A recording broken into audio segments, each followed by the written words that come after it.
रसीद है और ये है लाइसेंस। इस सबको तुम अपने पास रख लो हिफाजत से। इसे मैं क्या करूंगी? तुम ही रखो, जरूरत पड़ने पर तुम्हें ही इस्तेमाल करना पड़ेगा। मैं रखूं? हाँ, लाइसेंस भी तुम्हारे नाम है। मैंने इंस्पेक्टर से यही कहा था। हुकुम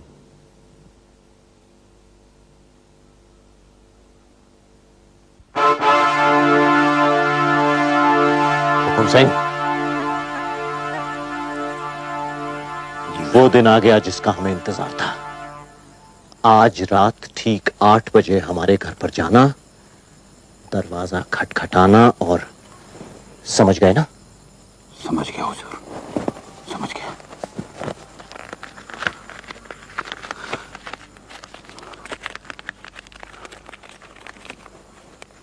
बस इतना ही है मेरे पास। रुपए देती कहां है मुझे? उसके जेवर जितने भी हों उसके बदन पे सारे के सारे उतार लेना। और हाँ, जायदाद मेरे नाम होने के बाद तुम्हें 10,000 रुपए और दूंगा, ठीक है ना? बहुत खूब। और हाँ, जो जो बताया है सब याद है ना? याद है। आप बेफिक्र रहिए, मैं अभी तैयार होकर अभी निकल जाता हूं। 7:15 बजे हैं, ठीक 45 मिनट बाकी हैं। जी हुजूर।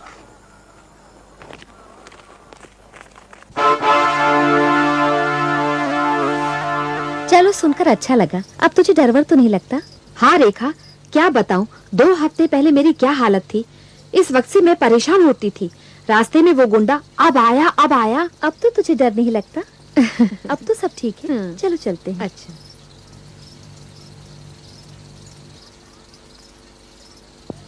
अन्ना, वो कहाँ गए हैं?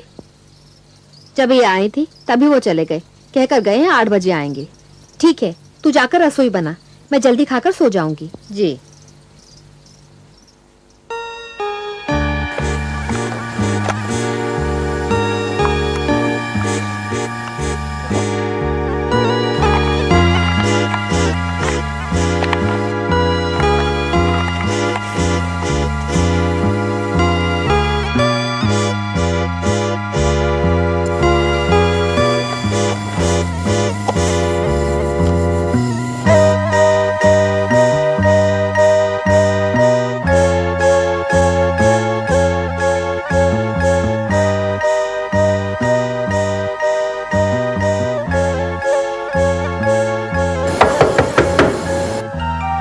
अन्ना, तुम जल्दी से खाना लगा दो, मैं दरवाजा खोलती हूँ।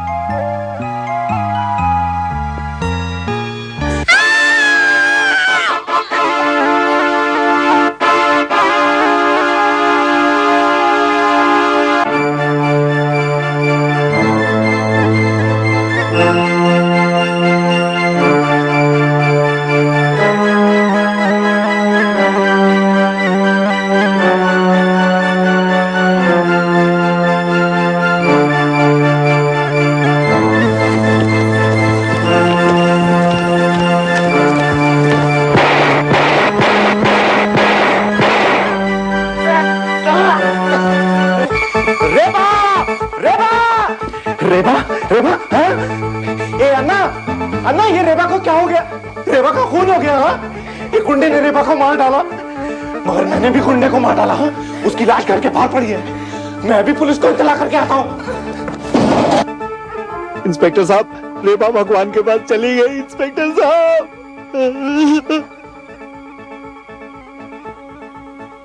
तुमने खूनी को खून करते हुए देखा? कब और कैसे, बताओ। मैं रसोई में थी, चीख सुनकर मैं बाहर आई। मैंने देखा एक खूंखार आदमी मालकिन का गला घोट रहा है। मैं बहुत डर गई, मेरे मुंह से आवाज तक नहीं निकली। फिर किसी तरह रसोई के अंदर जाकर मैंने कुंडी लगा दी। मुझे ऐसा लगा वो आदमी मुझे भी मार डालेगा। आप तब कहां थे? मैं भी घूमने निकला हुआ था। घर के पास आकर मैंने भी चीख सुनी। भागता हुआ मैं यहाँ आया तो मैंने देखा कि घर का दरवाजा खुला हुआ है और एक आदमी घर से बाहर निकल रहा है। मेरा सर चकरा गया इंस्पेक्टर, और मैंने तमाम गोलियां उसके सीने में उतार दी और घर के अंदर आकर देखा तो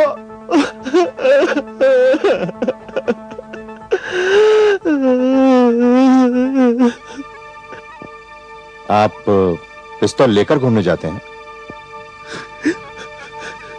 बोलिए,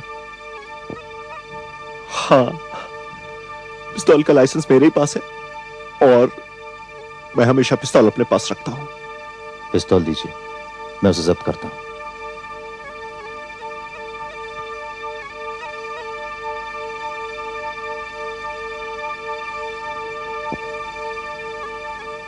तो यह है रेबा और उसके पति सुनील की कहानी। मैंने आपको तरतीबवार सब सुना दिया, जैसा कि सब हुआ होगा। सुनील बेवकूफ तो है, लेकिन साथ साथ में अकलमंद भी है। हकीकत तो यह है कि हुकुम सिंह उसके घर में घुसा, उसने उसकी पत्नी की हत्या की और उसके सारे जेवर लूटे। इसलिए हुकुम सिंह का खून करने का हक सुनील का बनता है।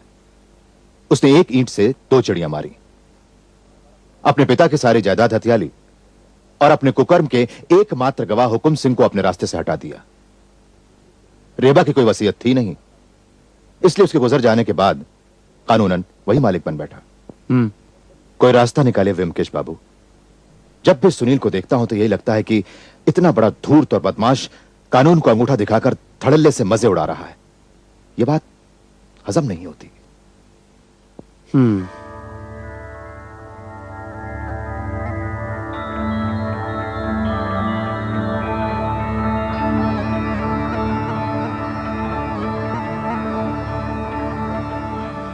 समझ लो कि रास्ता निकल गया। रेबा के हाथ की लिखाई मिल सकती है। हाथ की लिखाई? फर्ज करो कि उसने मेरा ऑटोग्राफ मांगा हो। लड़कियों की अक्सर इस तरह की कमजोरी होती है। अगर हम ये समझ लें कि रेबा ने मुझे 6 महीने पहले खत लिखा हो मेरा ऑटोग्राफ मांगने के लिए, और साथ ही साथ उसने ये भी लिखा हो कि उसका पति संपत्ति के लिए उसका खून करना चाहता है, अकस्मात अगर उसकी मौत हो जाए तो मैं उसके खून की छानबीन करूं। समझा। मतलब कि आप एक फर्जी खत तैयार करवाएंगे, उसे सुनील को दिखाएंगे और फिर उसका जुर्म कबूल करवाएंगे। हाँ, जुर्म कबूल करवाने की कोशिश तो करूंगा। अगर डर के मारे वो जुर्म कबूल करेगा तो ही तो पकड़ा जाएगा। ठीक है, मैं कैसे भी करके रेबा के हाथ की लिखाई हासिल करता हूं। और कुछ? रेबा का कोई निजी लेटर पैड था?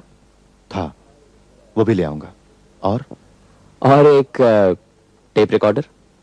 जब सुनील बाबू अपना बयान दे तो रिकॉर्ड करना जरूरी है, सबूत के तौर पर। ठीक है, मैं सब ले आऊंगा। मैं आज ही से लग जाता हूं। ठीक।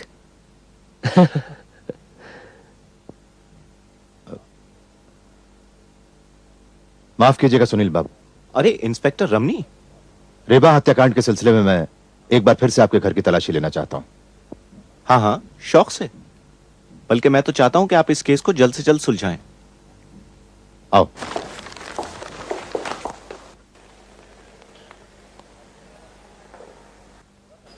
हाथ की लिखाई? जी, रेबा के हाथ का लिखा हुआ पत्र है। और